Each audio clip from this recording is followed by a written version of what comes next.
भारताची जशी handloom industry जुनी आहे तशीच प्रिंटिंग आणि डाईंग इंडस्ट्री पण अतिशय जुनी आणि प्रगल्भ आहे. आज मी तुम्हाला राजस्थान येथे ओरिजिनेट झालेले 2 प्रिंटिंग टेक्निक्स बद्दल माहिती सांगणार आहे. पहिलं म्हणजे बागरू. दोन्ही खरं तर ब्लॉक प्रिंटिंग टेक्निक्सच आहेत. बागरू मध्ये कुठल्याही लाईट कलरच्या कापडावरती ब्लॉक्सनी रंगात बुडवून छाप दिले जातात आणि ते नंतर ड्राय झाल्यानंतर संपूर्ण वॉश केलं जातं. वेगवेगळी कलर कॉम्बिनेशन्स तुम्हाला बागरू प्रिंट मध्ये बघायला मिळतात, पण त्याचा बेस लाईट असतो आणि ब्लॉक प्रिंटिंग नेहमी डार्क कलरचं असतं. या उलट डाबू प्रिंटिंग टेक्निक. डाबू मध्ये खरं तर दाबणं, दबाना ह्या वर्ड वरनच ते ओरिजिनेट झालेला शब्द आहे. सो डाबू प्रिंट मध्ये ब्लॉक्स हे चिखल किंवा मातीची एक स्टिकी पेस्ट बनवली जाते, त्यात बुडवले जातात आणि फॅब्रिक वरती ते छाप मारले जातात. मडचे ब्लॉक्स जेव्हा त्याच्यावरती असतात तेव्हाच ते फॅब्रिक कुठल्या तरी डार्क कलरनी डाय केलं जातं. मग हा चिखल जो असतो वाळलेला तो वॉश केला जातो, म्हणजे त्या डार्क कलर वरती लाईट कलरचं डिझाईन आपल्याला दिसतं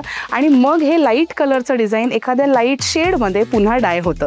थोडक्यात बागरू प्रिंट मध्ये लाईट वर डार्क प्रिंट असतं आणि डाबू प्रिंट मध्ये डार्क वरती लाईट प्रिंट असतं. हे बागरू आणि डाबू प्रिंटचे असंख्य व्हेरिएशन्स आपल्याला बघायला मिळतात साड्यांमध्ये, ड्रेसेसमध्ये, चादरींमध्ये आणि वेगवेगळ्या फॅब्रिक्समध्ये. अशी तुम्हाला अजून माहिती जर हवी असेल तर कमेंट्समध्ये नक्की मेन्शन करा.